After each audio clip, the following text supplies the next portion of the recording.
played the melody, then he started to improvise. Yes. Okay, and we were still in like a nice 4/4, 1, 2, 3, 4. And then what happened from that point? What happened with the rhythm?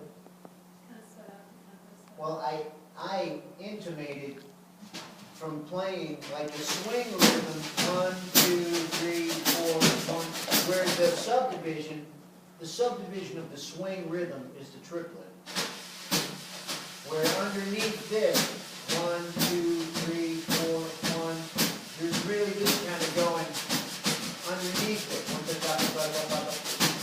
And then what I did was I changed that subdivision to this.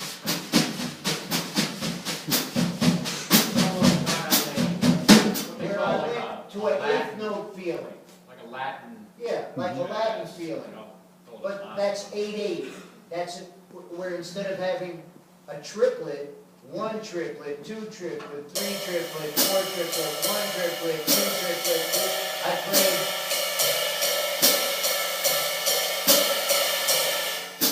1 and 2 and 3 and 4 and so that gave it a different kind of feel. And then from that point, we kind of morphed into 3/4. We went back into the swing where we kind of played 2, 4, 1, 2, 3, 4. 1, 2, 3, 2, 2, 3, 4, 1, 2, 3, 4, 1, 2, 3. The length of the bar stays the same.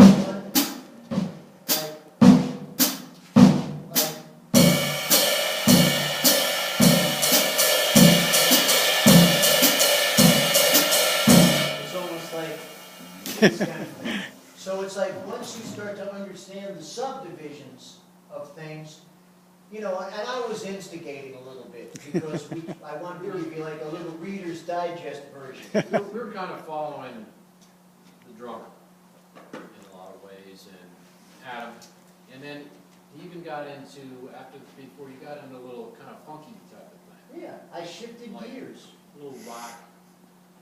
I mean, you could play the one tune all night. We could play it as a ballad. Summer, 1, 2, yeah, and one of the things I always, from a historical perspective, one memory of the tune, Summertime, I always remember is seeing the old recording of Paul Robeson singing Summertime, Porgy and Bess, which I'm sure you'll remember that, Porgy and Bess, yeah. You looked at that, and he does it as a very soulful, well, ballad, but it's really, he's in blackface. Well, he's a black person. Okay. No, He's a black man, yeah. yes. It was yeah. But he did it, kind of in that context as a spiritual. Yeah. So. It's a great study to check out different versions of the same song. I mean, Louis Armstrong and Ella Fitzgerald did a whole version of it. Miles Davis did a whole version of it, which was beautiful, where he's the lead voice. Ray Charles and Cleo Lane did it. I mean, these were incredible songs. I mean, and this song transcended being just part of the opera, Porgy and Bess, and became a standard song. Yeah, Dave Wilson did it. Dave Wilson did it. Dave Wilson did it. Mr. Wilson did it. Mookie Wilson probably did it. You know, Bernie. Bernie. No, I'm thinking of Bernie, the other Bernie. Woodrow. But you know, the thing is, it's fun when we're all listening to each other. You know, we can kind of do things with the song, and that's what's nice when the song that you really know, because we don't have to read it, we know it. And because we know it, then we're free to have the chance to create something with it, not just sitting down and reading a page. You know, it's kind of like the difference between when you first meet something, you go, yes, how are you doing?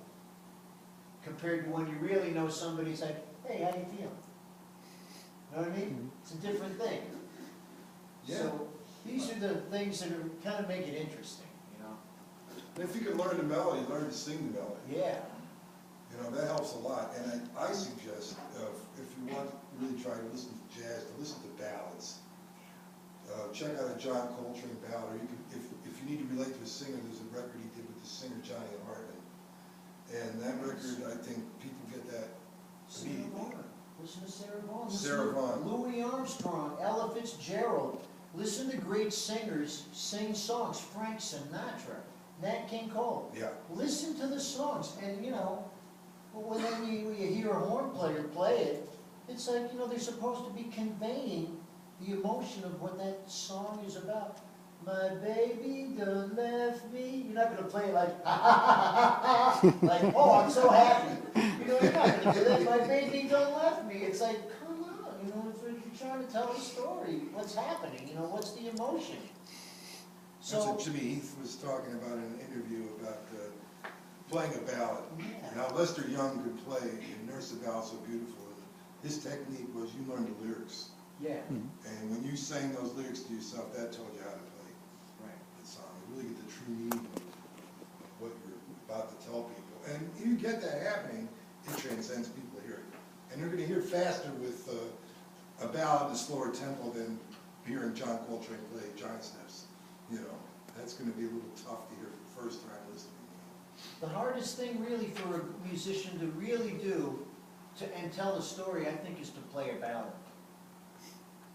You know, it's easy to like run your stuff, but when you're playing real slow, and you have to really like tell a story. I mean, if somebody's talking to you, and they're talking real fast and everything's coming out really quick, and their one idea is going to the other, and everything is kind of running here and there, and then I have to go outside, and it kind of jumbles together if you go, hey, I think I gotta get out of here. It's getting a little rough. Or I'm really so tired. You know, the space between the words also gives the words their value. So it's real easy to get caught up in like speed. But you know, I don't get hired because I play fast. I get hired, I think, more because I can play slow. Which is harder to do than play fast. Because everybody's afraid of the space between the notes. But the space between the notes give your notes their value and their meaning. So, I mean, what is music? The balance of sounds. Space, sound, right? High, low, long, short, static, you know, lots of different things. So, and the whole thing is, at the end of the day, you hope that somebody feels something. You know, try to tell a story, you know, project. Lester Young, you know, another one of the icons in the music, you use your science of music to express your feelings. Pretty interesting. You know, what are you getting from it? Not like, wow, did you hear them shredding? You know, that's not, at the end of the day, it's like, it's not going to get it. So, I mean, you want to play another tune? What do you want to do, Dave? Let's, Yeah.